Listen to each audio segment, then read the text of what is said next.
किसी भी निवेश वित्तीय सलाहकार से परामर्श करें तथा स्वयं उचित शोध अवश्य करें।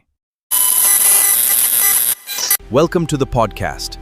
Today we host Deepak Kumar and chief guest Sushant Sodhi. Let's begin our discussion. Enjoy the episode. Nobody wants to see their wealth in a negative. 2025 और जो 24 का मिड था उसके बाद तो रिटर्न आई नहीं। This is the right way to create wealth. लेकिन क्या सभी के लिए म्यूचुअल फंड सही है? नमस्कार, मनी इम्पैक्ट की ओर से मैं दीपक कुमार आप सभी लोगों का स्वागत करता हूं। और जितने भी लोग हमें व्यूज़ कर रहे होंगे, आप लोग बहुत पेशेंसली हमारी वीडियोस को देखते हो, तो उसके लिए आपको दिल से धन्यवाद।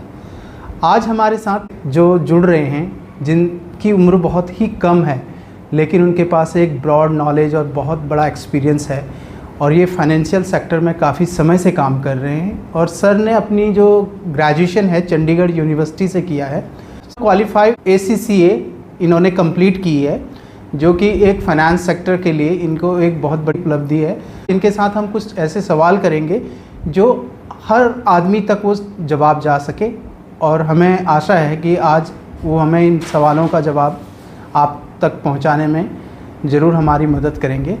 लिए ऐसी शख्सियत का नाम है सुशांत सोडी, जो कि ट्राई सिटी पंचकुला चंडीगढ़ में काम करते हैं और काफ़ी समय से काम कर रहे हैं। इन्होंने वो उतार और चढ़ाव दोनों देखे हुए हैं जो पिछले फाइनेंशियल सेक्टर में काफ़ी समय से आ रहे हैं। वेलकम सर सुशांत जी, आपका बहुत बहुत धन्यवाद। आज हमारे यूट्यूब चैनल पे आपका स्वागत है सर। शुक्रिया Deepak ji, thank you so much for inviting me.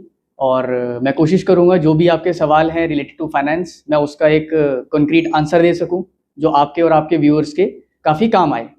Thank you.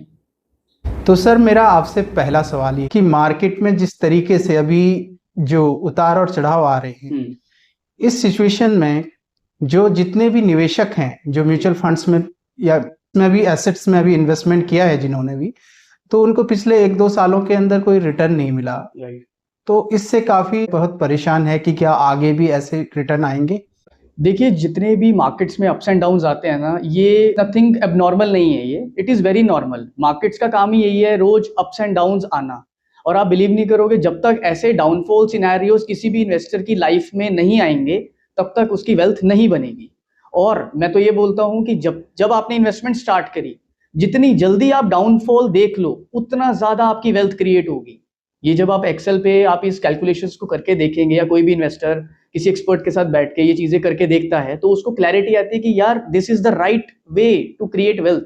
जितना आपको लोअर लेवल ऑफ NAV पे यूनिट्स आपको मिलते हैं इन्वेस्टमेंट्स में, अगर हम म्यूचुअल फंड्स के थ्रू मार्केट्स में इन्वेस्ट कर रहे हैं उस पॉइंट ऑफ व्यू से, सो जितनी जल्दी आप डाउनफॉल्स देख रहे हो, ये इन्वेस्टर को वैसे बड़ा लेट रियलाइज होता है, because as a layman nobody wants to see their wealth in a negative, है ना। ऐसे डर लगता है। किसी ने अभी 2 साल पहले इन्वेस्टमेंट स्टार्ट करी, उनके बड़े अच्छे मतलब बड़े बिग ख्वाब थे उनके कि यार नहीं, अच्छा 15% रिटर्न, 12% रिटर्न, जो जनरली एवरेज रिटर्न कोट किया जाता है मार्केट्स के अंदर, है ना। बट अभी वो देख रहे होंगे कि या तो उनकी रिटर्न्स एट पार है या फिर नेगेटिव है, राइट। तो वो एक 2025 और जो 24 का मिड था, बिल्कुल, उसके बाद तो रिटर्न आई नहीं। देखिए, जिसने भी 2024 की बिगिनिंग से स्टार्ट किया होगा अपना इन्वेस्टमेंट्स इक्विटी मार्केट्स में SIP रूट के थ्रू, अगर मैं बात करूं, तो आप मान के चलिए सितंबर तक ना उनको बहुत अच्छा लग रहा होगा। 2024 के सितंबर मंथ तक, अगर हम जनवरी से सितंबर की बात करें, उनको बड़ा अच्छा लग रहा होगा कि यार इतनी अच्छी रिटर्न्स आ रही है, बिकॉज मार्केट्स जो है वो वन साइडेड अपसाइड ट्रेंड में थी। सितंबर ऑनवर्ड्स मार्केट्स में काफी वॉलेटिलिटी स्टार्ट हुई, और तब से लेके अब तक मार्केट्स बहुत ज्यादा वॉलेटाइल रही है पिछले 1.5 साल से, मतलब लगभग अब आई थिंक 19 महीने हो चुके, 19 मंथ्स अराउंड हो चुके हैं, मार्केट्स हैज बीन वॉलेटाइल। जिसने भी इन्वेस्टमेंट अपना 2024 से स्टार्ट किया, वो अभी तक नेगेटिव या बड़ा मतलब एक फील हो रहा होगा उसको अंदर से कि यार मैंने गलती तो नहीं कर दी, मुझे पैसा निकाल देना चाहिए। बट मेरा ये मानना है, या मैं आपके जो व्यूअर्स हैं उनको एक चीज बताना चाहूंगा, आपको डरने की बिल्कुल जरूरत नहीं है। ये इंसिडेंट्स पहले भी हुए हैं 2020 में। मैं तो आज भी लोगों से हम डिस्कस करते हैं इन्वेस्टर्स से, उस समय क्या जो अगर सेंसेक्स का जो बॉटम बना था, राइट, कितना बना, किस टाइम पे? 2020 की अगर आप 2020 के अंदर अगर आप बात करें 23rd ऑफ मार्च 2025 पे कुछ सेंसेक्स का 25,975 आई थिंक, हाँ 975 के आसपास जो है इसका लो लगा था सेंसेक्स का, राइट। तो वहां से वो यू टर्न लेके गया, ऑब्वियसली इमीडिएट यू टर्न नहीं आया था, बट पेशेंस, जिसने पेशेंस रखी होगी, जो उस टाइम पे पैनिक करके सेल का बटन नहीं दबाया होगा जिसने, उसका पैसा जो है अगले आने वाले 1 साल 2 साल में रिकवर क्या मतलब मैनी फोल्ड मल्टीप्लाई हुआ है ना। तो पेशेंस इज द ओनली की टू वेल्थ क्रिएशन। तो उस समय क्या जो अगर सेंसेक्स का जो बॉटम बना था तो कितना बना होगा किस टाइम पे? 2020 की अगर आप देखो, सबसे पहले तो मैं ये बिलीव करता हूँ आपको वैल्यूएशन तो देखनी नहीं चाहिए, क्योंकि वैल्यूएशन जो है ना वो रोज अप और डाउन हो रही है, आपका उस पर कोई कंट्रोल नहीं है। और मैं ये मानता हूँ जिस चीज पे जिसका कोई कंट्रोल ना हो उसको देखना या उसके बारे में सोचना एक वेस्ट ऑफ टाइम है, राइट। तो इन्वेस्टर को, कोई भी नया इन्वेस्टर है या पुराना इन्वेस्टर है, उसको हमेशा ये देखना चाहिए कि मुझे कितने यूनिट्स को इकट्ठा करना है कितने समय में, जो फ्यूचर में उसकी एनएवी के हिसाब से जब मल्टीप्लाई होगा तो वेल्थ क्रिएट होगा। अभी आपने यूनिट्स की बात की, तो यूनिट्स किसे कहते हैं? मतलब ये यूनिट्स लोगों को समझ में नहीं आता ना कि आप इन्वेस्टमेंट कर रहे हैं, लेकिन यूनिट्स क्या होता है? बिल्कुल, देखो, जब भी आप मार्केट्स के अंदर इन्वेस्ट कर रहे हो म्यूचुअल फंड्स के थ्रू, अगर तो आप शेयर खरीदते हो तो आपने 1 रुपया दिया, 1 शेयर मिल गया फॉर एग्जाम्पल, राइट। लेकिन जब आप म्यूचुअल फंड्स में इन्वेस्ट करते हो तो आपको शेयर्स नहीं मिलते हैं, आपको जो उसकी म्यूचुअल फंड की जो वैल्यू मिलती है इन टर्म्स ऑफ यूनिट्स मिलती है, राइट। तो आपने जैसे मान लो एक म्यूचुअल फंड का रेट है लेट्स से 100 रुपीज या 10 रुपीज की एनएवी है, आपने 1000 रुपीज इन्वेस्ट किया उसमें, तो आपको 100 यूनिट्स मिलेंगे उस 100 रुपीज इन्वेस्टमेंट के ऊपर, बिकॉज उसका जो 1 यूनिट का जो प्राइस था वो 10 रुपए चल रहा था, राइट। तो यूनिट्स आप ये मान के चलो कि आप एक बिजनेस ओनर हो। किसी भी इन्वेस्टर को मैं हमेशा ये बताता हूं कि अगर आप बिजनेस ओनर की विजन से आप इन्वेस्ट करोगे तो आप कभी भी लॉस में नहीं जाओगे। बिजनेस ओनर का काम क्या है? अपने गोडाउन में सस्ते से सस्ता माल या यूनिट्स को या एक क्वांटिटी ऑफ सप्लाई को इकट्ठा करना, राइट, और फ्यूचर में आने वाले समय में उस सामान को बेचना। This is how a business owner makes money, correct. तो जो भी इन्वेस्टर म्यूचुअल फंड्स के अंदर इन्वेस्ट कर रहा है उसको अपना माइंडसेट बिजनेस ओनर के जैसा बनाना पड़ेगा। कैसे? आज मैंने जर्नी स्टार्ट की, मैंने जो भी पैसा डाला एसआईपी के थ्रू, उससे मुझे कुछ यूनिट मिल रहे हैं, मुझे वो सामान आज बेचना नहीं है, बेचूंगा मैं आज से 10 साल बाद जब मेरे को मेरे बच्चे की पढ़ाई के लिए पैसा चाहिए होगा, है ना, फॉर द एग्जाम्पल, राइट। तो 10 साल तक मुझे सिर्फ उस यूनिट्स को अपने गोडाउन में इकट्ठा करना है, अपने स्टेटमेंट में इकट्ठा करते रहना है। 10 साल के बाद जो भी उस फंड का एनएवी होगा, एनएवी देखो, एनएवी की जो वैल्यू है वो मार्केट वाली वैल्यू है बेसिकली, है ना, price of the mutual fund. वो अप्स एंड डाउन्स आएंगे, बट अगर वो डबल डिजिट से ग्रो करता है, लेट्स से 10%, 12, 15, 20 सब छोड़ दो आप, वो सब मतलब एक्स्ट्राऑर्डिनरी या हायर रिस्क लेके जो है वो एनएवी मिलती है वो वाली बेसिकली, मतलब रिस्की फंड्स में इन्वेस्ट करके। लेट्स से कोई आम इंसान है, ज्यादा लालची नहीं है, उसको बिल्कुल simple and sober real returns चाहिए डबल डिजिट के अंदर, लेट्स से, राइट। तो आज अगर 10 रुपए की एनएवी है, उस पर 12% रिटर्न आता है अगले 5 साल में या अगले 6 साल में, लेट्स से, तो वो डबल हो जाएगी NAV by default, right. NAV आपकी डबल हो गई, उसी दौरान आप यूनिट्स भी इकट्ठे कर रहे थे, और जितना ज्यादा बीच में मार्केट में डाउनफॉल आएगा उस समय पे आपको सबसे ज्यादा यूनिट्स मिलते हैं। तो इन्वेस्टर को ऐसे वॉलेटिलिटी वाले फेज में अपनी एसआईपी को रोकना तो कभी नहीं चाहिए। अपनी एसआईपी को उनको या तो उस टाइम पे अगर पॉकेट अलाउ करती है तो इंक्रीज करना चाहिए, एसआईपी को टॉप अप करना चाहिए। और मैं तो ये भी कहूंगा जब बहुत एक्स्ट्राऑर्डिनरी मार्केट फॉल्स आते हैं तो उस टाइम पे लमसम पैसे को भी इन्वेस्ट करना बहुत समझदारी वाला काम है किसी भी आम इंसान के लिए। मेरा अगला सवाल, म्यूचुअल फंड सही है, ये सेबी भी कहती है और हर जगह कैंपियन, इसके लिए बड़े बड़े स्टार्स भी और बड़े बड़े क्रिकेटर, इनको भी विज्ञापन के लिए, एडवर्टाइजमेंट के लिए हायर किया जाता है। लेकिन क्या सभी के लिए म्यूचुअल फंड सही है? क्या सभी एज के लोगों के लिए म्यूचुअल फंड सही है? बिल्कुल, मैं इसका सवाल आपका जो है इसका एक पहली बात तो सच में म्यूचुअल फंड सही है। ये मैं इसलिए नहीं कह रहा because I am from the mutual fund background, मैं इसलिए कह रहा हूं क्योंकि mutual fund as a category या एज अ इन्वेस्टमेंट ऑप्शन इस तरीके से डिजाइन किया गया है कि अगर आप एक दिन के लिए पैसा डालना चाह रहे हो उसके लिए भी एक म्यूचुअल फंड है, एक कैटेगरी है। अगर आप 1 साल के लिए डालना चाहते हो उसके लिए भी एक ऑप्शन है, आप 3 साल के लिए डालना चाह रहे हो उसके लिए भी ऑप्शन है। मतलब आपकी रिक्वायरमेंट के हिसाब से there is a mutual fund category जो आपके एक सोल्यूशन प्रोवाइड कर सकती है, आपके उस जो है जिस रिक्वायरमेंट को आप मतलब ढूंढ रहे हैं, जिस सोल्यूशन को आप ढूंढ रहे हैं, mutual fund is there to provide you solution for that. तो मेरा ये मानना है म्यूचुअल फंड सही है, सबके लिए सही है। लेकिन हाँ, अगर कोई व्यक्ति बिना रिस्क को समझे हुए जस्ट किसी भी रैंडम गूगल पे जाके या किसी वेबसाइट के थ्रू देखता है कि अच्छा ये इसकी 5 स्टार रेटिंग है, I think that is a wrong strategy. हर एक इन्वेस्टर को सिर्फ रिटर्न्स को नहीं देखना चाहिए, उसको उस रिटर्न्स के पीछे का सिनेरियो, उसमें रिस्क क्या है, सॉटिनो रेशियो, बहुत सारे पैरामीटर्स होते हैं किसी म्यूचुअल फंड को एनालाइज करने के लिए।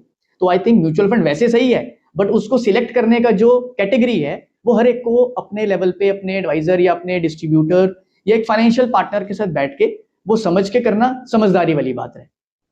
सुशांत जी, मेरा अगला सवाल है जी कि इन्वेस्टर का जो बिहेवियर है, क्योंकि जो निवेशक पिछले 1-1.5 साल में जिन्होंने रिटर्न बनाया हो, मतलब जिन्होंने इन्वेस्टमेंट किया हुआ है 1-1.5 साल के अंदर, उनका हर दिन अगर इन्वेस्टमेंट में जो वॉलेटाइल देख रहा है या जो उनकी एनएवी है या उनका प्राइस जो डाउन हो रहा है, जी, इसको कैसे कंट्रोल करना चाहिए?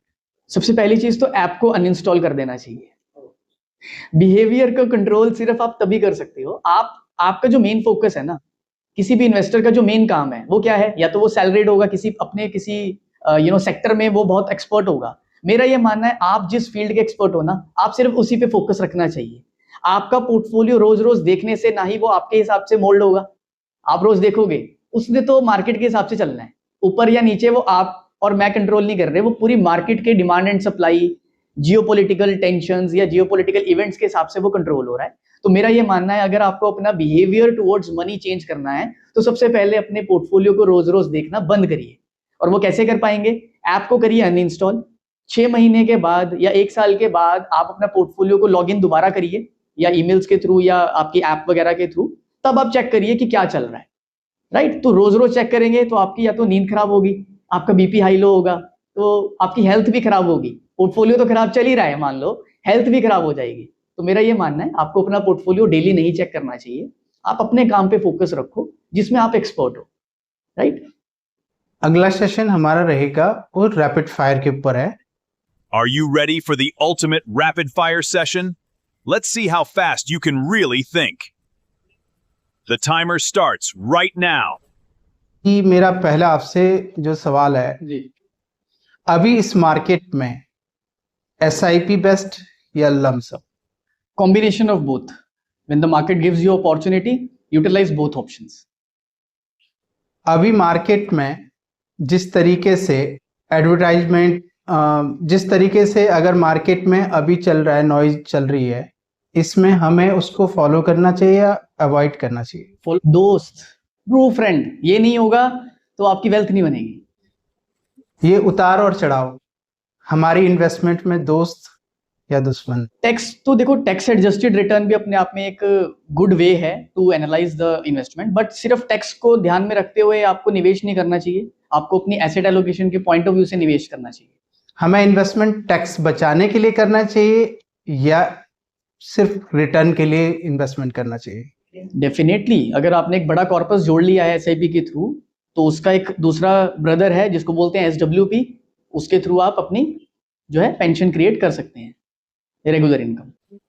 SIP एक पैसिव इनकम क्या भविष्य में बन सकती है? Sir, mix of everything. मैंने बताया ना आपको, asset allocation is the only की।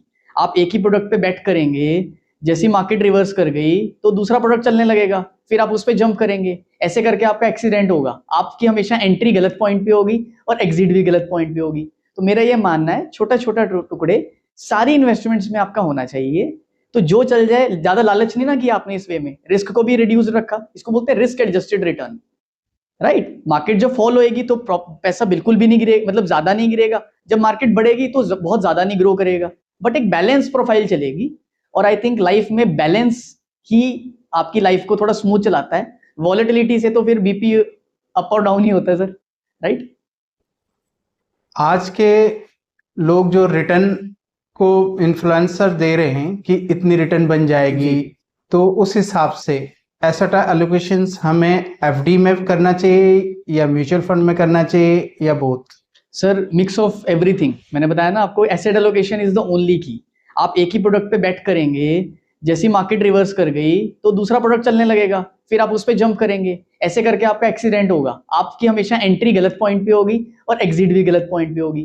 तो मेरा ये मानना है छोटा छोटा टुकड़े सारी इन्वेस्टमेंट्स में आपका होना चाहिए, तो जो चल जाए, ज्यादा लालच नहीं ना किया आपने इस वे में, रिस्क को भी रिड्यूस रखा, इसको बोलते हैं risk adjusted return, right. Market जब फॉल होएगी तो पैसा बिल्कुल भी नहीं गिरेगा, मतलब ज्यादा नहीं गिरेगा, जब मार्केट बढ़ेगी तो बहुत ज्यादा नहीं ग्रो करेगा, बट एक बैलेंस प्रोफाइल चलेगी।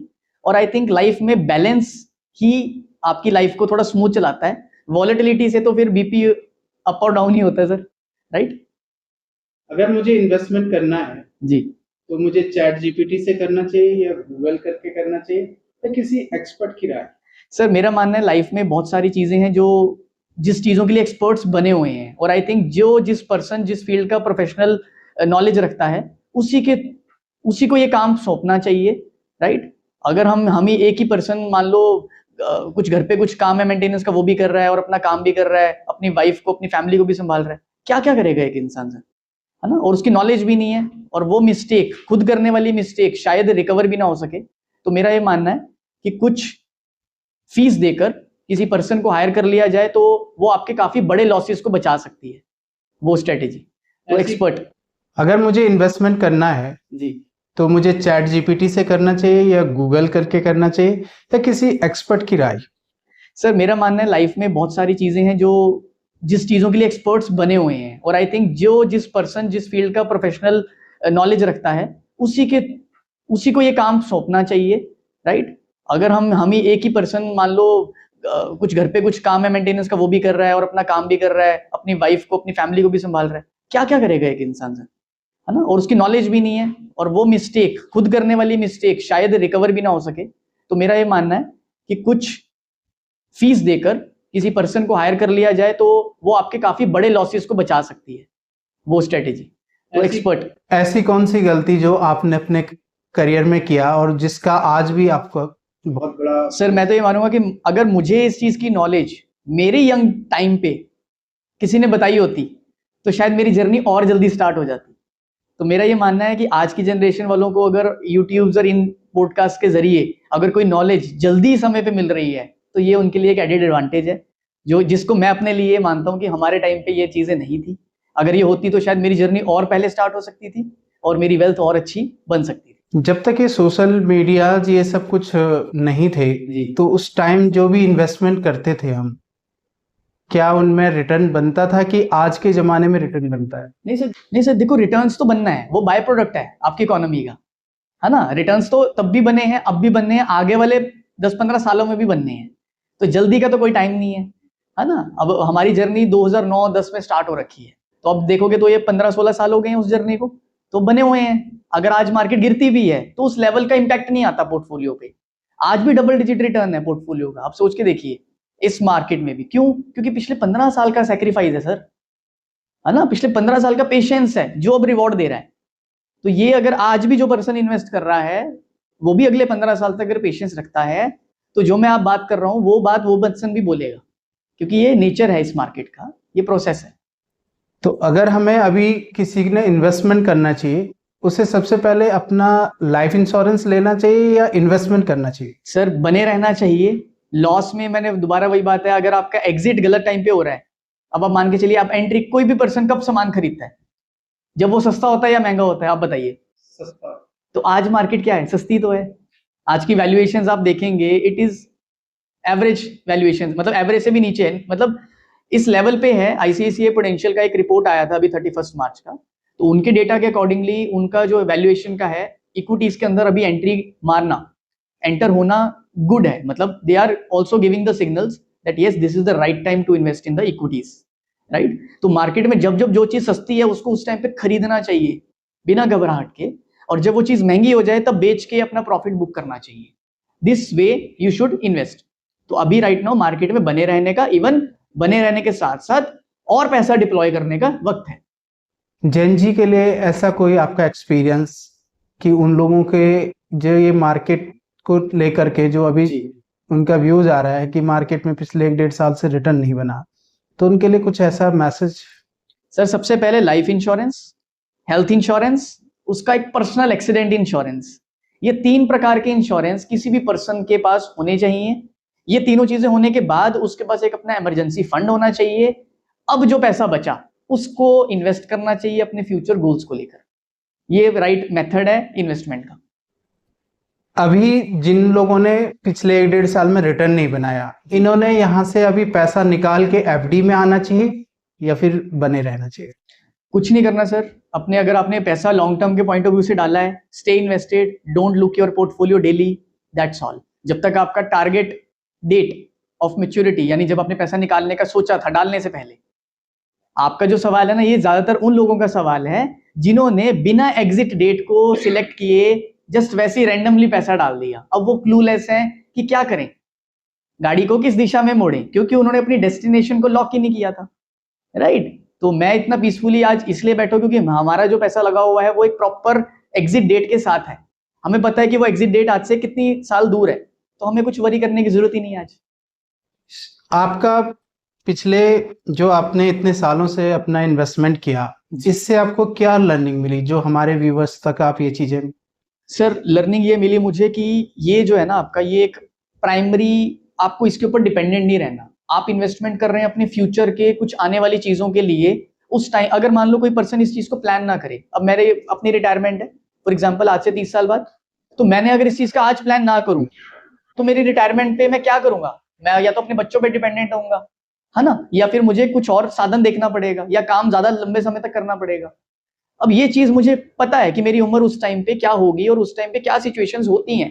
तो इस चीज को अगर मैं आज प्लान कर लूं अपने लॉन्ग टर्म गोल के लिए, मार्केट्स देखो, मार्केट शॉर्ट टर्म गोल के लिए नहीं बना। शॉर्ट टर्म के लिए आप बैंक में रखिए पैसा, बैंक की एफडी में करिए, डेट म्यूचुअल फंड में भी डाल सकते हैं, बट लंबे समय वाला पैसा जिसमें आप रिस्क लेते हैं, उसके टारगेट्स आपके मोर देन 5 ईयर से ऊपर होने चाहिए, then it will make sense. ठीक है, तो आपने ऐसे मेरे से पूछा कि मेरा क्या रहता है, मेरे जितने भी गोल्स हैं वो सारे लॉन्ग टर्म के गोल्स हैं।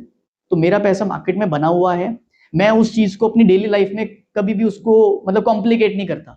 मेरी एसआईपी जो भी मेरे कैलकुलेशंस कि आज ओल्ड एज हैं, उन्होंने बहुत मुश्किल से बहुत बड़ी प्रॉपर्टीज ये बनाते हैं, लेकिन बच्चा आता है अमेरिका कनाडा से और विद इन मतलब 5 मिनट के अंदर बोलता है जी डील कराओ, और सस्ते दामों पे उसको बेच के चला जाता है, जिसके साथ उसके पेरेंट्स का बहुत बड़ा इमोशनल जो लगा होता है और बहुत बड़ी मेहनत होती है दिन रात की, वो ऐसे कूड़े के भाव में चली जाती है। तो अपने बच्चों को भी मैंने सर से बड़ी अच्छी चीज लर्निंग सीखी आज की, बच्चों को भी ये इन्वेस्टमेंट फाइनेंस की बातें जो है जरूर शेयर कीजिए। और थैंक यू सर आपका। अभी हम शुक्रिया। अगला हमारा जो पॉडकास्ट होगा वो एक पर्टिकुलर एक टॉपिक्स के ऊपर हम बातचीत करेंगे, तो जल्द ही आपके लिए एक नया पॉडकास्ट जरूर लेके आएंगे। थैंक यू, धन्यवाद। Thank you. Welcome back to another episode. Please like and subscribe for part 2. Let's dive back into the discussion.